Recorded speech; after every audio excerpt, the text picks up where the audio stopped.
I contratti di fiume di cui si parla quest'oggi vengono introdotti nel 2000 al secondo Forum Mondiale dell'Acqua dell'Aia e contano attualmente una sessantina di esperienze in Italia, di cui oltre una decina nel Veneto, dove però, causa la conformazione orografica, vengono e possono essere declinati anche in contratti di foce, di falda, oltre che naturalmente di fiume.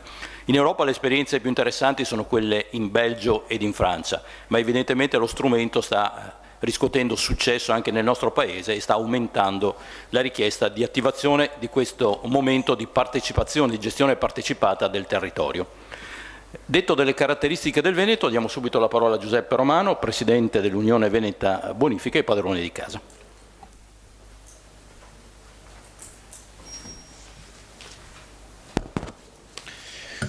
Buongiorno a tutti, ringrazio tutti quanti della presenza e l'occasione mi è propizia per ringraziare tutti i partecipanti, in modo particolare l'avvocato Anna Maria Martucciali, direttore dell'ANBI, il nostro Presidente Massimo Gargano, l'ingegnere Roberto Casarin, segretario generale dell'Autorità di Bacino dei Fiumi dell'Alto Adriatico, l'ingegnere Francesco Puma, segretario generale dell'Autorità del Bacino del Fiume Po, l'ingegnere Mariano Carraro, segretario regionale per l'ambiente della Regione del Veneto.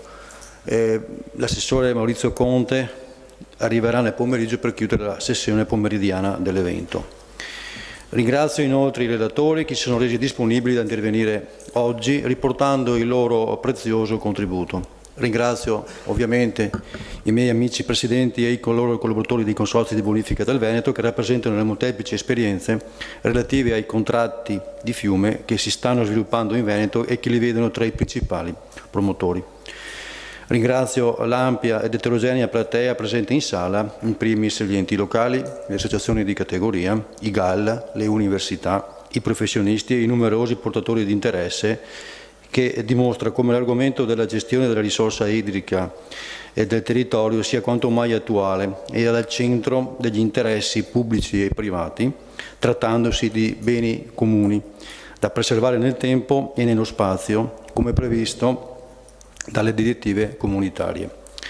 L'appuntamento di oggi intende essere il punto di partenza e la base per lo sviluppo futuro dei contratti di fiumi nel Veneto, quale strumento negoziato e aggiungerei consapevole tra i portatori di interessi che tende ad una corretta gestione ambientale, territoriale, sociale ed economica dell'acqua.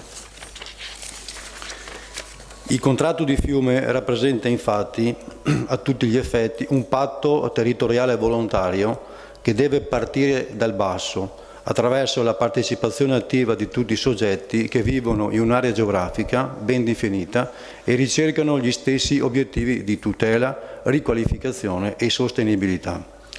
Al fine di tracciare un percorso che contraddistingua le discussioni di oggi, intendo fissare l'attenzione su 4 punti che ritengo fondamentali. Il primo punto, il ruolo dei consorzi di bonifica.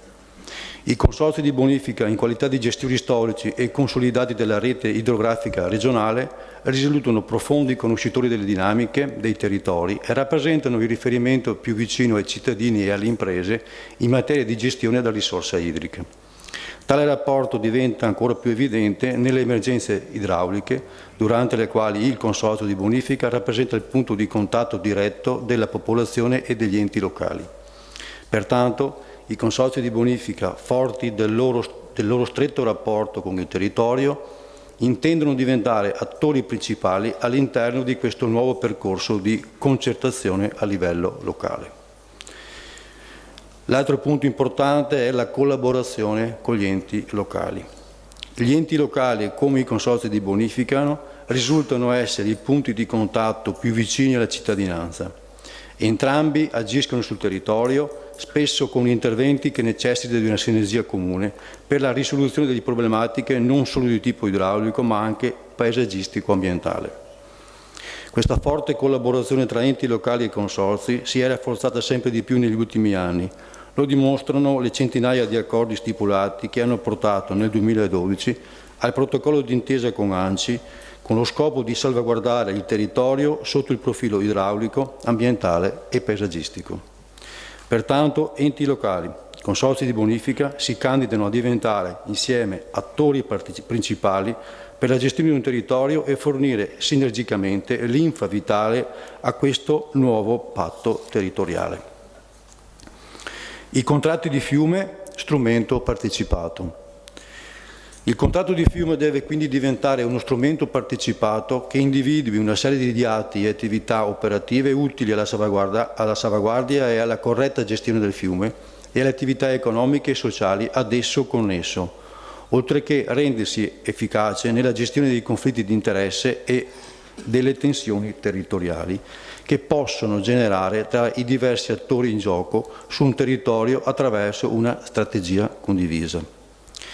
Questa condivisione, che sottolineo deve partire dal basso, attraverso la partecipazione attiva di tutti i portatori di interesse, che deve arrivare all'attuazione di un vero e proprio accordo territoriale che integra i differenti valori ambientali e di utilità sociale ed economica della risorsa idrica in una determinata area. Ultima considerazione. Contratti di fiume, strumento coerente con la pianificazione. Il contratto di fiume che si deve integrare ed essere coerente con i diversi livelli di pianificazione, in un processo verticale che parte dall'attività di bacino ed arriva fino ad arrivare all'ente locale e quindi ai cittadini. Non deve essere un ulteriore aggravio normativo procedurale, ma deve porsi come uno strumento attuativo e veramente operativo a supporto della pianificazione. Ecco quindi che le esperienze dei contratti di fiume che i consorzi di bonifica si apprestano a realizzare, se opportunamente coordinate da una regia regionale per la quale l'Unione Veneto delle Bonifiche ha già chiesto l'istituzione di un tavolo specifico, potrebbe contribuire ad avviare una nuova fase di concertazione a supporto della pianificazione territoriale, affinché quest'ultima diventi attiva e virtuosa nel superamento delle criticità legate al rischio idrogeologico, all'inquinamento, allo sfruttamento della risorsa idrica di una determinata area. Individuati gli obiettivi condivisi, rispettando lo spirito partecipativo che deve partire, ripeto, dal basso, con il coinvolgimento delle comunità locali, i contratti di fiume dovranno necessariamente essere supportati politicamente ed economicamente anche nell'ambito di una nuova programmazione regionale 2014-2020, al fine di renderli pienamente operativi nel rispetto dello spirito di concretezza che li caratterizza e non un mero ed utile esercizio di concertazione. Grazie e buon lavoro a tutti.